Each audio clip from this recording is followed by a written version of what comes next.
Today, we're going to talk about tendons and how to harness their hidden potential to jump higher. I got a new mic. I'm really excited about it. Hopefully, it sounds better. The Rode mics sound great whenever you're filming a video or if you're talking into them for voiceover. But for the podcast, it was just not good at all. I don't know why, but it wasn't good. So hopefully, this is better. This isn't my final setup. This isn't my final form, but I do have this mic. I have to do one more thing. It's going to be great. We do this for you guys, and because it was really bothering me, audio things really bother me. It's like a tick I have. Anyways, we're talking about tendons. If Oh, you're go a, ahead. if you're a THP athlete and you want Austin to be on the podcast, annoy him to be on the podcast. Like Yeah. literally spam him right now. Pester the living hell out of him. We approve. Yeah. We'd like And that. if you want to sign up for THP, 40% off sale for Christmas. Woo! There is still a sale going. Once again, I hate sales. That entire experience of forcing me to do it was painful.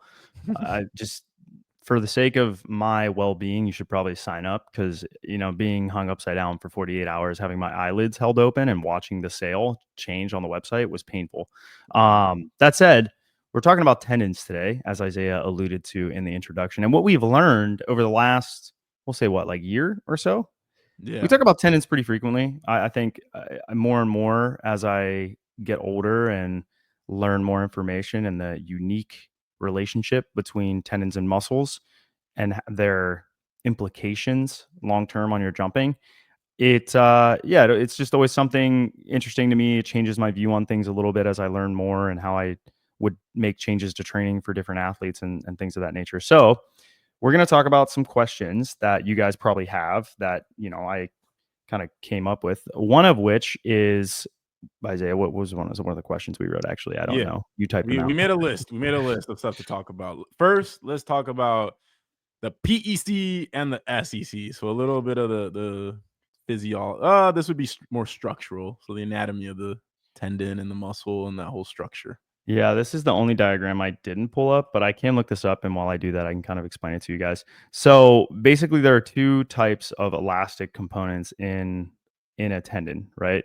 One of which is the parallel elastic component, and the other is the series elastic component. And real quick, I'm gonna cut you off. If go ahead, I you think can it's do that. important, it's important to define elasticity. For those of you guys that don't know, it's the ability of a material to return back to original shape after it's stretched. So think of a rubber band. When you stretch it, you can feel the energy stored in there that wants it to return back to its normal length. So anytime you hear that word, think of that, right? When we call an athlete elastic, it's usually referring to the elastic properties of their tendons. So now John's going to explain the types of elastic stuff in your body. I like it. So there is different types of elastic components, like I said, the series elastic component and the parallel elastic component. And then obviously you kind of have like the contractile tissue. So the parallel elastic component has kind of I wouldn't say it's like changed. It's in terms of the definitions of it. Whenever I was younger, it definitely was more understood as like the paramecium, epimecium. You can imagine this kind of balloon-esque stretchy structure. Some people call it fascia that surrounds the muscle. And that is the PEC. So it is able to store and release energy, but the muscle is doing most of the contractile work. And then when you look at the tendon, that is the actual stretchy part, which I will show you guys a quick diagram of this if I can figure out how to share my screen, which I am going to do this one. Cool. And you can see this now, Isaiah? Yep. So yeah, if we look at this one, we'll kind of zoom in on this. This is probably the best one I saw. So you can see parallel elastic component, parallel to contractile element of the muscle, the connective tissue network residing in the paramecium, epimecium, and other connective tissue which surround the muscle fibers. Interestingly, I would actually say this is more so related to the elastin inside of the sarcomere. So if you look at like, H lines and titin and it's actually Titan specifically. And Ben talked about this with us with winding filament model. So I'll pull that up as well. I don't know if you guys can see. Is it showing just that screen, Isaiah? I probably it's just that screen. So I got to change this real quick. Let's go share screen. Should I just do it as like window entire My screen? entire yeah, the entire screen might be a little All right, easier. cool. Let me do this right Oh, here. yeah, that's better. I can now see you moving your arrow and all that. Cool. So this is the example of what I was talking about here. You guys can see this kind of yellow stretchy tissue. This is actually what I would define as the specific elastic structure inside of a muscle that is the parallel elastic component. And it's called that because it's running parallel to these contractile tissues. Now we're kind of seeing that it might potentially wind, and then you're getting a little bit more uh, stretch, I guess, inside of that, and energy storage and release. So that's another potential thing kind of happening there. But if we go back to this, you can also see that we have the SEC. So it's showing this little spring structure here, if you guys are watching. And yeah, that's the tendon. So the tendon is the series elastic component. And it's just, yeah, in series of it, it is what is able to store and release energy typically more efficiently. It's typically really effective at taking that energy and transferring it from the muscle to the bone. And tendons are really effective at storing they are able to lengthen and shorten faster than what a muscle can. Like the max contractile velocity of a muscle is not even close to what a tendon is able to achieve, especially if you have a really stiff tendon. And so that's the beauty of them. That's why tendons are so important. This is why deer can bounce down the prairie, and why cheetah can run super fast is they have a good mix of fiber type, and then also the tendon itself is able to store and release a lot of energy. Another thing I did want to cover is that tendons have a hierarchy like inside of them, kind of like a muscle. Like if you guys have ever seen a muscle before, there's like myosin and actin, and then it goes to like a fat or a muscle cell, then it goes to multiple muscle cells and a fascicle, and then that's inside of like an entire muscle fiber, or an entire muscle, I guess is what it would be. Tendons have a similar kind of orientation or hierarchy. So I'll share that with you guys real quick. Hopefully you're watching this because I feel like that would be really valuable. So we'll do this one. So hopefully you guys can see this, and you can see it says like Achilles tendon, and then you see subtendon, fascicle, fiber, fibril, microfibril, and then tropocollagen, which is specifically what it's made of. And the tenocytes, they're kind of like little I call them construction workers inside of like a skyscraper. They're just intermittently spread through the tendon. There's not a lot of them, but they are very active. If you look at Keith Barr's research, he'll say, hey, once every 6 hours, you can load these and they'll respond. And then you also have this interfascicular matrix. And this is where there's like a gel. And specifically, what we see happen is that when tendons stretch, they're breaking those bonds inside of that fascicular matrix, and that's how they're able to get so much extensibility and store and release so much energy effectively. Because these little collagen fibrils, what we used to think happened is that fibers, I guess, crimped and uncrimped, and I'll show you guys that real quick as well. This is But the problem is that in research they were like, look, we're seeing this crimp and uncrimp happen, but it's not explaining the entire deformation in the tendon. Like the tendon's deforming 30% and the collagen fibers are only stretching like 15 of that. So where's the other 20% accounted for? And it was in the fascicles. But the actual fibers can crimp and uncrimp, and this is typically how you are able to stimulate the tenocyte is, and it says here, when they are subjected to 2 to 6% strain, they have straightened morphology. And when they're relaxed, that's when they're kind of, bent like this, I guess. And again, like I said, like if the Achilles can strain up to, I think it's like 18% or something, it can deform up to 18%, then the crimping and uncrimping is only explaining 6% of that. So the other 12% is explained by the fascicles sliding by each other, and that's where most of the energy is stored and released. This stretching and unstretching or crimping and uncrimping is really important because it actually explains how you're able to load tendons and get tendon adaptation. It's specifically to the collagen fibers. And I don't claim to be like a super expert here, but I think I'm decent at understanding this. Ben kind of helped me work through some of those questions myself. But when you have a long contraction, what happens is tendons have something called stress relaxation and strain fatigue. So strain fatigue is where you have a given, oh man, there, or maybe I think it's strain fatigue and stress relaxation. I can double check that for you. But one of them is where you meet a threshold and then the tendon actually is able to deform and fatigue. And as a result of that, you get those collagen fibers to uncrimp and you get really solid adaptation. And then the other one is where you'll actually see the tendon change its elasticity or stress strain curve as a result of too much or a lot of tension going through it. And that's because tendons are viscoelastic. They have elastic properties and viscous properties, but they also can fatigue. They can also warm up, and you'll see the stress strain curve change. Like I said, they'll change how they store and release energy, and that's to protect the tendon, because if too much force goes through a really rigid, borderline brittle tendon, right, even though it has a really good curve, it could tear.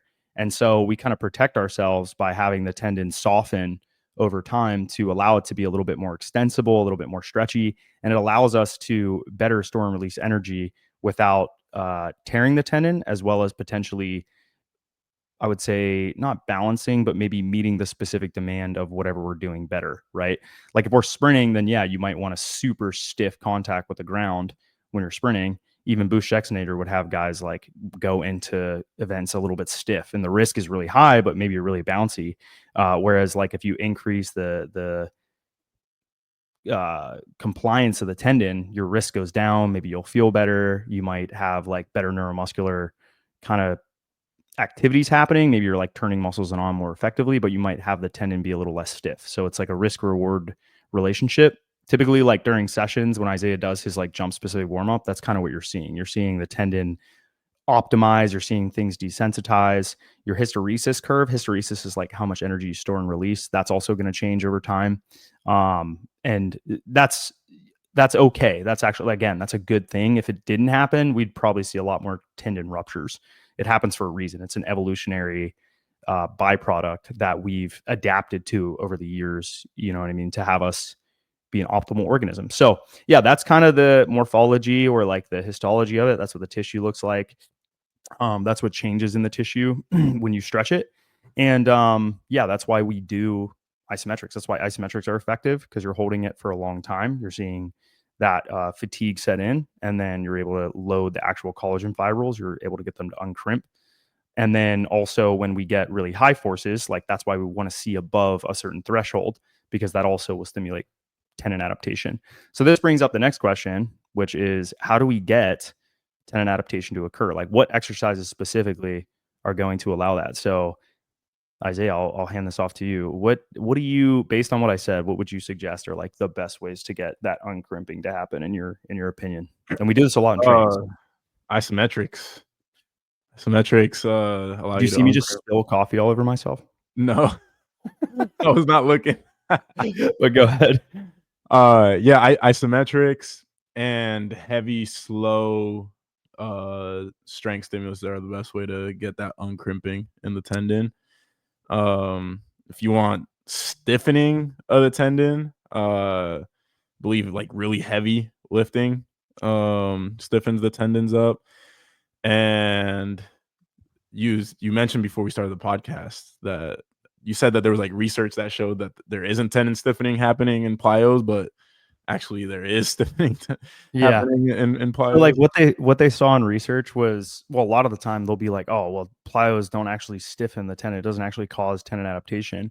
But if you look at every jumping athlete, Stiff ass tendons. they have really stiff tendons. They're very extensible. Like they are good for their activity, right? What And is like extensible? What do you mean? What do you uh, mean? it is able to lengthen and store and Oh, release okay, okay. energy. Um, I do have so a question. yes, Again, super top of mind because of CJ. When it comes to tendon tears, you said so a more compliant tendon doesn't tear as much or is not at as big of a risk to tear, but shouldn't a really stiff tendon also not tear as easily because you have to have so much force to tear yeah. it? So it's like I wouldn't say it's like a more stiff or less stiff. It's that for a given tendon, if you are able to get to macroscopic failure more easily with a stiff tendon, because it's going to store more energy and dissipate less energy as heat, which means Oh, I more see. energy is in the tendon such that it can tear. In So terms of it's like riskier comparing, because of the energy. Basically, like the the better of an closer you get to your tendon's threshold and the more energy you're yeah, storing and releasing in it, the higher the likelihood of a rupture is, right? yeah, Macroscopic failure happens when there's so much energy in that tendon that it is not, and it's so far deformed. There's so much stress, so much strain, right? It's yeah, massively extensible that it just gets to that threshold of, okay, I can no longer, there's no more fascicular sliding, there's no more uncrimping, and it just ruptures. yeah, That's why it happens. So yes, a stiffer tendon's better because the curve will move rightward and upward, right? So yeah. macroscopic failure will happen at what, it probably won't move rightward. It's probably going to tear at the same amount of strain, but it'll take more force. Like the It's slope of like that would change. we love our car analogies, but it's like when you tune your car. If you don't know what tuning a car is, you basically hook up a computer to it and you remove all the governing systems that the manufacturer put in there. So you can have a car produce more horsepower or more torque or whatever it is. And the tuner can choose how much. So when they do like safe tunes, so they basically overbuild the car and then you can tune it to how much of that potential horsepower and torque that you want it to have. So with plyos and all that stuff, it's kind of like tuning a car dangerously. Like if you like, you can get super close to the threshold, or you can not. Like you can basically not try as hard. Yeah, yeah, exactly. Like, you could do a ton of really intense plyos. This is kind of what I was saying about research is if you do a lot of really, really intense plyos often, like you would see in a multilateral approach to long-term athletic development, meaning you do a lot of sports for a long time, you see all types of different forces where the tendon is stretching in a lot of different ways.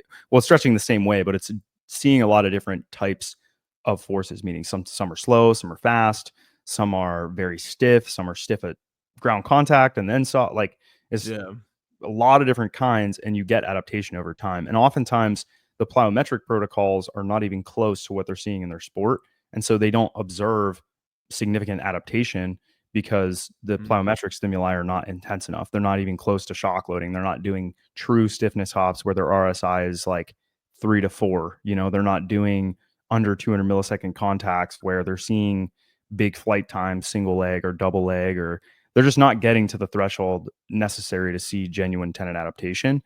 The other part of it too is like you're seeing a 6 week, 12-week protocol where maybe they jump roped, or maybe they did standing jumps, or maybe they just did a drop. They didn't even do a rebound or a depth jump, and or max intensity bounding or something like that. And I think that limits the adaptation that you're actually going to see in research, right? You're probably not going to observe a significant change in the tendon's properties if you're only doing it for a short period of time. And again, if we're seeing that time and tension are the major drivers of tendon adaptation, then plyos are happening so fast that it's going to probably take longer to see those adaptations, and they probably need to be in excess of what they're seeing in their sport or what they're seeing in life, right? Like running, I think is 3 times, like it's like 3 times body weight on a single leg, just jogging. yeah, My dog is hitting my camera. And so, that's like a consideration is if I'm doing a sprint, I'm at like 5 times body weight now. So if I'm not exceeding that or getting close to that, and this is why I always say like sprinting is a plyometric, jumping is a plyometric. Bailey is just knocking this camera over. Um, uh, she's so funny, but it's important to have those. It's like minimal, there's a name for this that coaches used to talk about all the time. It was basically like the minimal amount of stimuli you need for yeah, adaptation. yeah, yeah, Minimal threshold stimulus is maybe what it's yeah. called. Minimum threshold stimulus. I've Yeah, heard of so, like, typically, we're not actually reaching that in research. That's the major argument, that at least a lot of people have in the limitations of the study, is that we're not actually just we're not intense enough when we're doing these. And typically, what we do with our guys is we push the intensity way up, right? We're doing the most intense plyos. We're doing hurdle hops. We're doing depth jumps. We're doing bounds. We're like big force, high force activities, and on top of that, there's like a learning period for that. One of my athletes, Webster, shout out Webster Guan, sent me his bounds, right? They more so looked like single leg hops like single leg alternating hops more so than bounds. Bounds you would go up and out like a triple jumper. And like he's been on the training for 4 years, 5 years or something like that. yeah, Now touches like 11.4 or 11. 43, I think is what he touches, like just around a 40-inch vertical. So it takes time to get good at them too. And that's maybe another limitation. Whereas like strength work, it's just easier to get those adaptations faster.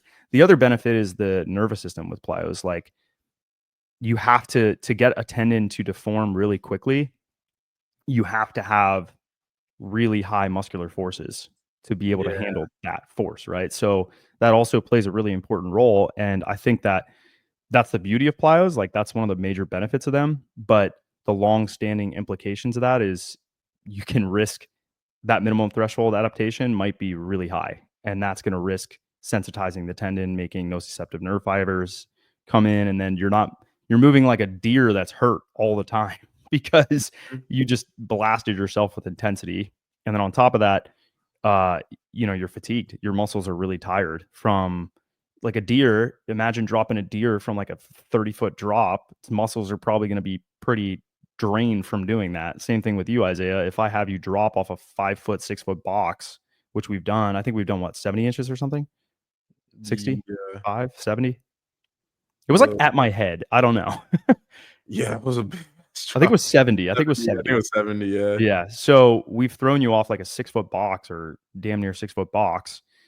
That's going to fatigue your nervous system. It takes a lot of force because you're hitting the ground with huge accelerations, right? It's like throwing dropping you out of a plane. You're going to have a huge amount of energy before you hit the ground. Mhm. That's why you need a parachute. Yeah, Like we're trying to see what the limits of that are. And then on top of that, if you look at a parkour athlete, they would, they roll whenever they land. Why do they do that? Because they're trying to dissipate the energy from the fall over a longer interval of time. Whereas with you, we're trying to make you land, like stick the landing like a gymnast. Gymnasts have a floor that does the same thing, right? The floor will dissipate some of the energy. It has a lot of give to it. There's a springboard underneath it. With you, we'll throw you off a 7 foot box with a stiff floor beneath you. The tendon's going to deform a lot. You're going to see a lot of stress, a lot of strain, which is good for adaptation. It's good for the nervous system, but the risk is higher. So yeah, that's kind of the reality. Like when CJ tore his tendon, it's possible that that curve. I mean, it is true. The muscle was, and the bone were handling more energy than his tendon was. His tendon yeah, was deforming a lot with a massive amount of force going through it such that it tore. So yeah. I anyways, yeah. think, so we covered everything pretty well in here. The only thing we didn't really cover was, the tendon knowing the contraction type. Do you wanna cover that real quick, or do you wanna end Oh, it? just brief is yeah, I mean, we'll close it off with this, but one of the major things, and I've kind of always known this, is tendons don't care about like the type of contraction. It just cares about force and it cares about velocity. So that's all it knows, and time. That's what it responds to. So if Yeah, you stretch it fast, if you stretch it slow, if you stretch it over a long interval, a short interval, and if you do it with high force versus low force, that's the only thing. It could be a concentric, isometric, or eccentric contraction. It doesn't matter. I think we used to think that, oh, eccentric's better because the tendon's lengthening. That's not necessarily true. The tendon's just gonna lengthen when there's enough force, going through it. And that's the reality of it. The only other thing I would want to say is, in maybe an interesting one, is energy in the tendon is really important, and not dissipating that energy as heat is really important. The more yeah, time that a tendon is lengthened fast, the more likely it is to stop deforming, and the muscle will lengthen and the energy will dissipate as heat. So that's why it's really important to have short ground contact times, is because you're able to use more of the tendon and less of the muscle. So you have to kind of view it in terms of what are you trying to achieve. If you're having really short ground contact times, it's very likely, and they're very stiff, it's likely the tendon's doing most of the work. But if you're seeing like big angulation at the knee or at the ankle, then it's possible that the muscle fascicle is actually lengthening, which, depending on what you're trying to do at the end of the day, if output is your goal, maybe you want to see the muscle lengthen a little bit, right?